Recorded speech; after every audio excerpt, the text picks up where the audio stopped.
1944, el físico y filósofo austriaco Erwin Schrödinger, que había ganado el Premio Nobel de Física en 1933, publicó un libro titulado ¿Qué es la vida? El aspecto físico de la célula viva. Esta obra llevó a muchos físicos a interesarse por la biología molecular y también influyó en los descubridores de la estructura del ADN, la famosa doble hélice. Para hablarnos de esta obra y de todo lo que supuso para físicos, biólogos y filósofos, contamos con David Teira Serrano, que es profesor de Filosofía de la Ciencia en la UNED, y con un invitado que él mismo nos presenta.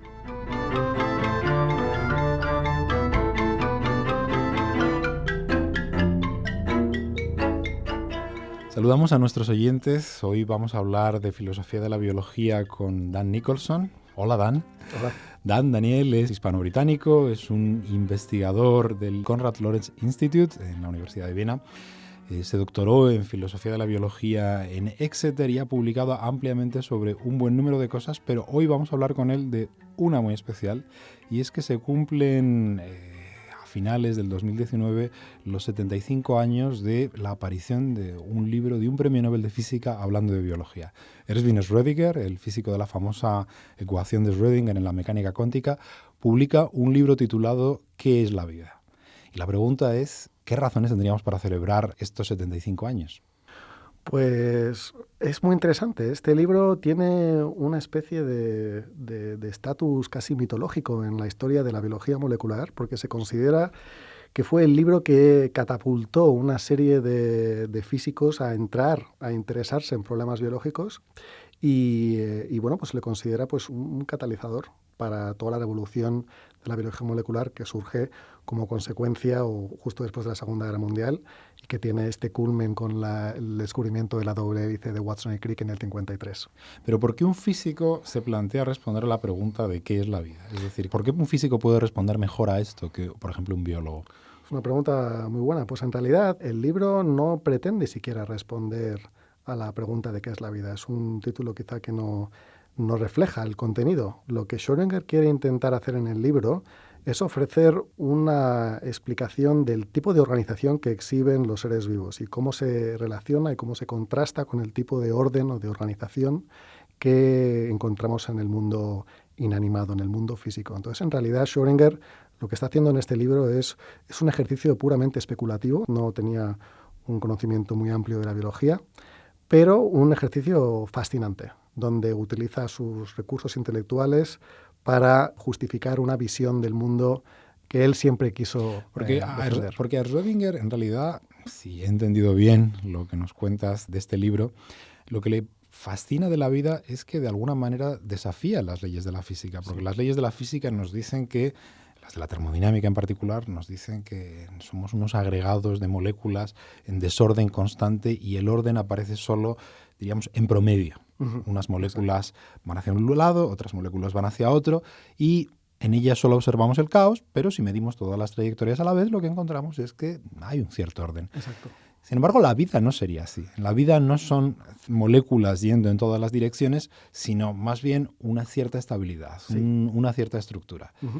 ¿Cómo puede explicar Schrödinger esto? Bueno, pues es que eso es exactamente lo interesante, lo fascinante del libro. Schrödinger empieza hablando del tipo de orden y el tipo de leyes a las que está acostumbrado un físico, que son leyes, como tú acabas de describir, estadísticas. Habla de un orden que surge del desorden, que simplemente significa que a nivel molecular, a nivel de las partículas individuales, no tienes orden, se rigen por movimientos estocásticos, azarosos, como consecuencia de la agitación termal o del movimiento browniano que se llama, y que solo encontramos orden cuando estamos considerando pues, grandes colectivos de partículas que nos permiten discernir patrones de regularidad y que nos permiten hacer predicciones. Y él dice, bueno, pues las leyes de la física son de este tipo.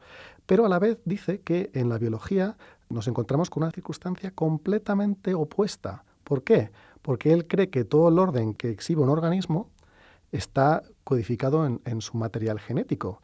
Y el material genético estamos hablando de una molécula.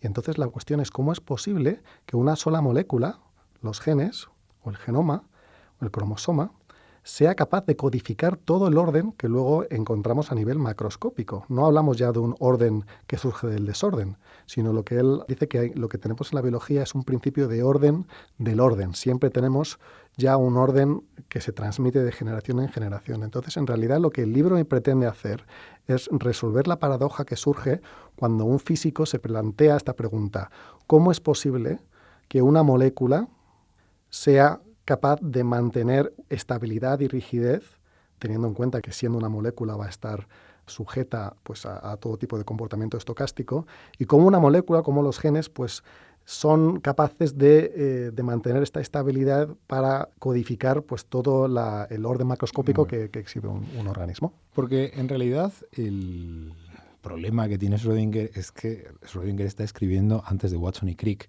O sea, él no sabe todavía que hay una cosa como el ADN, él no sabe ni siquiera que hay algo así como información genética, él simplemente se plantea la idea de orden y desorden como se la plantean los físicos, es decir, desde un punto de vista puramente estadístico. Sí. Entonces, ¿cuál es la respuesta? Es decir, ¿cómo puede responder Schrödinger a...? Pues la respuesta a esta pregunta, o la manera en la que soluciona esta paradoja, es argumentando, y esto es todo especulación, es una reflexión suya, argumentando que el material genético es un cristal. ¿Por qué un cristal? Porque los cristales tienen propiedades de sólidos que les permiten ser superestables por el tipo de enlaces covalentes entre los átomos constituyentes. Entonces argumenta que los genes deben de ser considerados como un cristal que dice que debe de ser aperiódico para poder codificar la información necesaria para que luego se manifieste en el orden macroscópico. Entonces, es decir, que lo que Schrödinger nos está diciendo es, si yo fuera un físico, ¿qué estructura física ejemplifica mejor la estabilidad? Los cristales. Y dentro de los cristales, diríamos, ¿cuáles son aquellos que nos permitirían trasladar hacia la descendencia toda la información que es necesario pasar de padres a hijos? Uh-huh.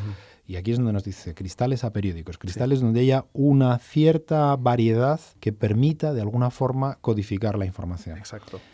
¿Qué éxito tuvo esta idea de cristal aperiódico de Schrödinger con los biólogos? Es decir, ¿qué consecuencias tuvo esto para la posteridad de la biología? Pues mira, es que en ese momento todavía había debate sobre si deberíamos de considerar los genes como moléculas. Había mucha gente que pensaba que el gen era una abstracción, que es la idea original de Mendel. Es una conveniencia hablar de genes como unidades de herencia, pero no tenemos que atribuirle una realidad material. Y lo que Schrödinger está diciendo es que no solo te está diciendo que estamos hablando de una molécula, sino una molécula con este tipo de propiedades de rigidez y de estabilidad.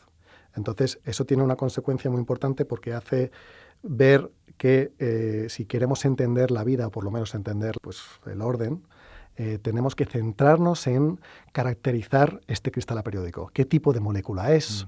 ¿Cómo podemos entender su replicación? ¿Y a los biólogos esto, diríamos, le hacen caso, les fascina, les interesa? Pues hay muchísimo debate a nivel historiográfico de si realmente este libro tuvo un impacto, porque aunque la mayoría de los fundadores de la biología molecular le han atribuido a Schrödinger un papel importante, a este libro, un papel importante en su decisión pues, de entrar en la biología molecular, la realidad es que estas atribuciones se han hecho pues, muchos años después de que los implicados desarrollaran lo que desarrollaron. Claro, hay una visión cínica que sugiere que la asociación con Schrödinger es una manera de legitimar y de dar respeto, de credibilidad en realidad a la ciencia de la biología molecular asociándolo con uno de los grandes físicos del siglo XX.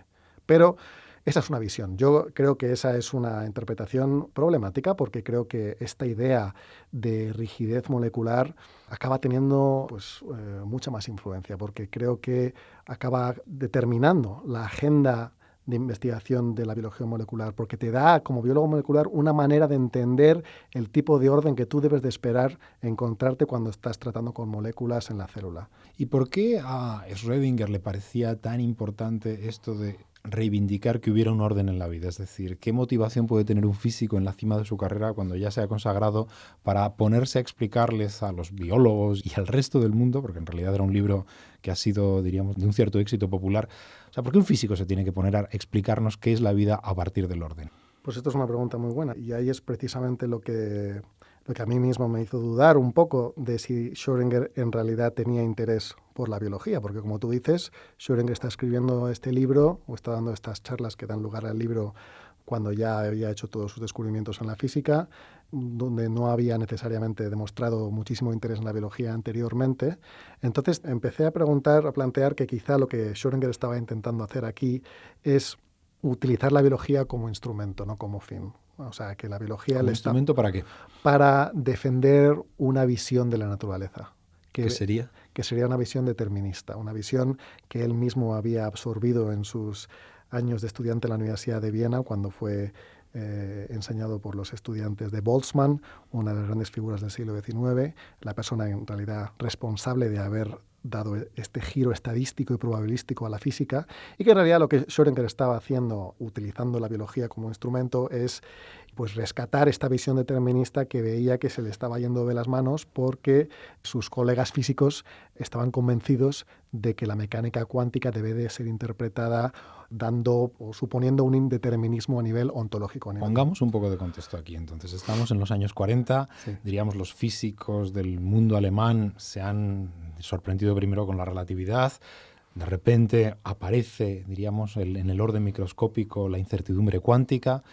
Schrödinger contribuye a formalizar qué es lo que está ocurriendo con esta incertidumbre, y lo que me estás diciendo es que en lugar de aceptar la incertidumbre como elemento fundacional del mundo, Schrödinger se rebela contra ello y lo que nos dice, no, la incertidumbre puede ser algo que ocurra a la escala subatómica, pero cuando hablamos del mundo al que nos enfrentamos, cuando hablamos de la biología, aquí lo que ha de imperar es el orden. Exacto. Es decir, lo que Schrödinger estaría haciendo aquí es reivindicar una visión del mundo que en ese momento empezaba a hacer aguas, una gracias visión a del sus mundo propias contribuciones. Exacto, esa es la ironía. O sea, que él mismo es responsable de haber destruido en parte su propia visión que quería defender. A través de sus contribuciones, la mecánica cuántica había ayudado a erosionar esa visión del mundo determinista que él mismo nunca abandonó y que siempre quiso defender. Tienes que tener en cuenta que durante esa época, o sea, en los años 40, Schrödinger estaba ya marginalizado porque se negaba a aceptar esta interpretación indeterminista de la mecánica cuántica, que al final es una interpretación. Se llama la interpretación de Copenhague, pero no es una interpretación. Y Schrödinger, como Einstein, siempre pensó que la teoría pues estaba incompleta, que necesitábamos algo y por eso se dedicó los últimos años de su vida a intentar buscar una manera de unificar, buscar una teoría unificadora que no encontró, o sea que al final eso fue un fracaso. Y bueno, entonces hoy en día lo que nos encontramos es una situación donde los físicos mismos siguen pensando que a nivel de las partículas hay indeterminismo, pero que en la biología Schrödinger quizá pues tuvo este efecto de convencer, de haber defendido pues esta visión determinista. Y aquí es donde tu ejercicio histórico tiene un toque paradójico, porque claro, lo que nos estás diciendo es, si Schrödinger no hubiera escrito qué es la vida para defender este orden determinista, y si los biólogos no le hubieran hecho caso a Schrödinger y hubieran entendido el material genético como, en fin, una fuente de orden determinista sobre el mundo, puede que ahora tuviéramos una biología mucho más sensible a la incertidumbre y, por así decir, más cuántica. Esto es lo que estás defendiendo. Sí, es difícil de defender algo así que es counterfactual, no sé cómo se dice. Contrafáctico. Contrafáctico. Disculpen a nuestro invitado bilingüe. Pero yo creo, por supuesto, es difícil de decir cómo se hubiera desarrollado la biología molecular si Schrödinger hubiera dicho otra cosa, pero lo que está claro es que lo que yo creo que es innegable es que la razón por la que muchos biólogos moleculares, incluso hoy, todavía se resisten a reconocer la importancia de fenómenos estocásticos es porque se han indoctrinado con esta idea de que el determinismo está en las propias moléculas básicas de la vida. O sea, que hay una estabilidad determinística a nivel molecular y que esa es la base de todo el orden. Entonces yo creo que la razón por la que nos cuesta, como a los biólogos les cuesta darse cuenta de que hay una realidad física, que es que si tú estás tratando con una molécula debes de considerar la estocasticidad del movimiento browniano, que es Stop, discúlpenme que lo digamos en antena, pero en fin, lo que nuestro invitado acaba de querer decir es que hay mucho lío ahí abajo. Es decir, que hay mucho lío. Esto es muy incierto. Cualquier físico te diría que hay mucho lío aquí abajo. Para mí la paradoja, ¿no? Que un biólogo, pues como que tiene cierta resistencia a aceptar algo que es una realidad, es una evidencia física. Y la paradoja es que quizá uno de los grandes físicos del siglo XX haya sido responsable de convencer a varias generaciones de biólogos de no tener que preocuparse por el efecto de la física en los fenómenos que quieren explicar. Porque lo que en algún sentido alienta tu reflexión ahora es que sí que hay biólogos que están empezando a ver la física de la biología, es decir, sí que... ¿Y nos podrías poner algún ejemplo de cómo sucede esto? Pues en parte, gracias al desarrollo de nuevas tecnologías, nos estamos dando cuenta que, por ejemplo, en la célula muchas entidades que creíamos que eran sólidas y rígidas tienen propiedades de líquidos y de fluidos. Entonces no podemos ya considerarlo como algo rígido, como un cristal aperiódico. Esa era la expresión de Schrödinger. Exacto. Entonces, ahí es un campo pues muy fascinante. Es una de las áreas punteras en la biología molecular actual, el cómo estamos siendo forzados a reconceptualizar muchos fenómenos celulares como consecuencia de los nuevos métodos que tenemos para estudiarlos. Y que en realidad lo que estamos tratando no es una máquina donde podemos encontrar circuitos sólidos y donde podemos asumir especificidad y determinismo, sino que es un sistema abierto que se organiza a sí mismo, que es dinámico, que es estocástico y que es muy fluido y es muy plástico. Y esto entronca, yo creo, con una trayectoria tuya más general, puesto que además de estudiar a Schrödinger en estos últimos años, te has distinguido por contribuir junto a John Dupré a reivindicar una perspectiva procesualista en filosofía de la biología, es decir, hacer ver que nuestros organismos no son máquinas con partes separables que podamos organizar de un modo discreto, podamos decir dónde empiezan y dónde acaban, sino que la vida no es como una máquina, sino que es como un proceso, con fronteras fluidas, difusas, y que esta es la mejor manera de entender a los organismos. Exactamente. Creo que la física y la biología nos dan muchas razones de peso, razones empíricas, para motivarnos a cambiar el chip desde una perspectiva donde vemos los organismos o las células como cosas, como máquinas, a verlos como procesos que están estabilizados dinámicamente, como fluidos, como flujos, como sistemas organizativos. Y creo que nos ha costado llegar hasta aquí en parte por, creo, el legado de Schrödinger, la biología molecular. Pero en realidad yo creo que esto sí que sería un legado mucho más antiguo, puesto que son ya 2000 años de ver a los organismos físicos como cosas, es decir, de abstraer todo el cambio que podemos observar en ellos y concentrarnos en un solo punto, normalmente el del organismo adulto, el organismo masculino, como referencia para entender que es un ser vivo. Absolutamente, sí, es un debate mucho más antiguo. Y, por supuesto, la noción de que estamos tratando la biología con objetos o con cosas o sustancias, pues ha sido muy atractiva y por muchas razones. En parte porque nos da lugar a un programa de investigación muy exitoso. Podemos explicar muchas cosas cuando concebimos las entidades de una manera más simplificada, cuando las concebimos como sistemas más o menos inertes, modulares, donde las propiedades que lo identifican o que lo caracterizan son internas, donde no tenemos que preocuparnos del contexto o de las interacciones. Eso da lugar pues, a un programa muy rico de investigación. Entonces, claro, es muy difícil convencer a un biólogo de cambiar su perspectiva y decirle, mira, es que tienes que ver lo que estás estudiando de una manera procesual en vez de una manera sustancial o como si fuese un objeto.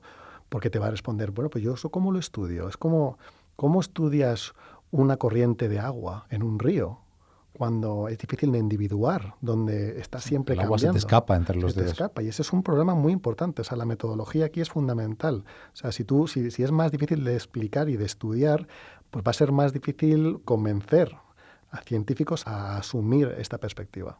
¿Y por qué crees que los científicos se han abierto hacia esta perspectiva procesual? Porque esto no es algo que hayáis defendido solamente unos filósofos, sino que, diríamos, a pesar de Schrödinger, a pesar de estos 2000 años de tradición, se habría impuesto en la ciencia. ¿Qué sería lo que ha cambiado aquí para que de repente sea legítimo empezar a hablar de procesos? Yo creo que es el progreso mismo de la ciencia. O sea, y esto no solo ha pasado en la biología, también ha pasado en la física.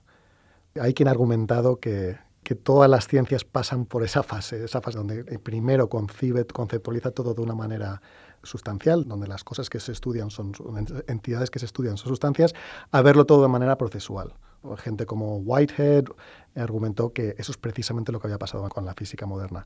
Y en la biología es lo mismo, o sea, no hay que tampoco ni siquiera que convencerles con argumentos filosóficos, les puedes demostrar pues nuevos estudios biológicos empíricos que nos están diciendo que lo que estamos lidiando como científicos son entidades dinámicas. Ponme un ejemplo.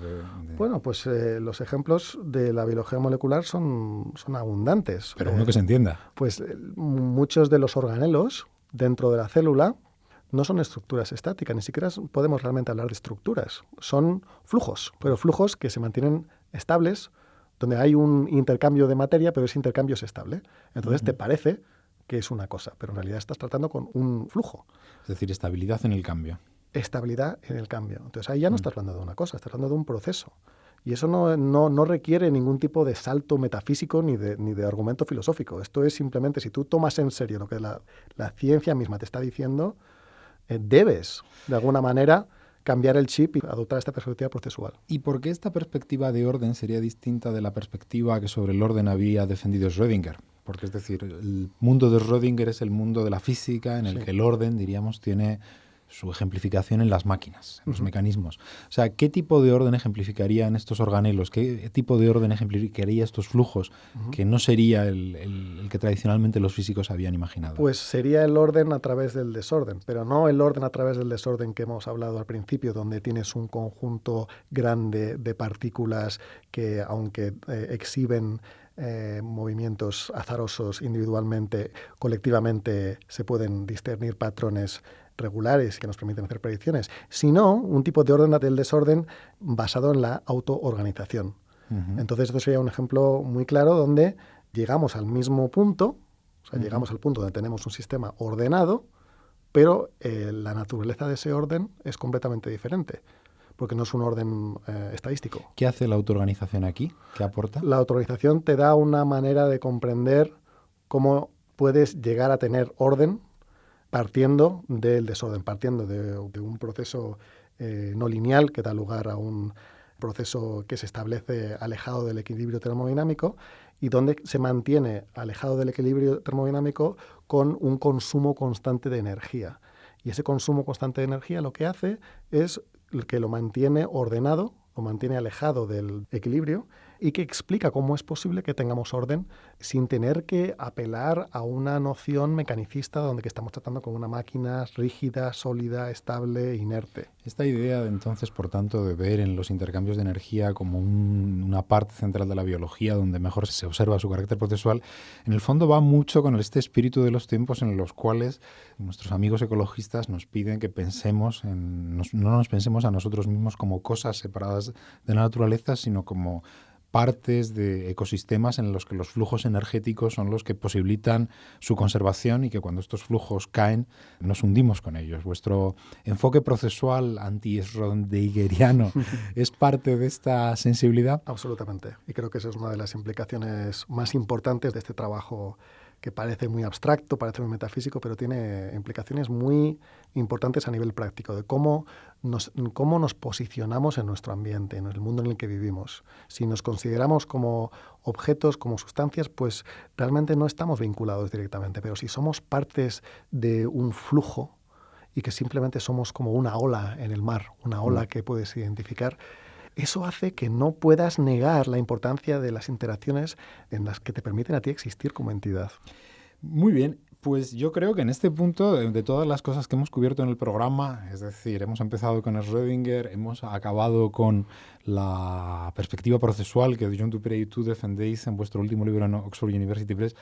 La pregunta es, 75 años después, entonces, la pregunta de qué es la vida de Schrödinger ha quedado contestada de alguna forma.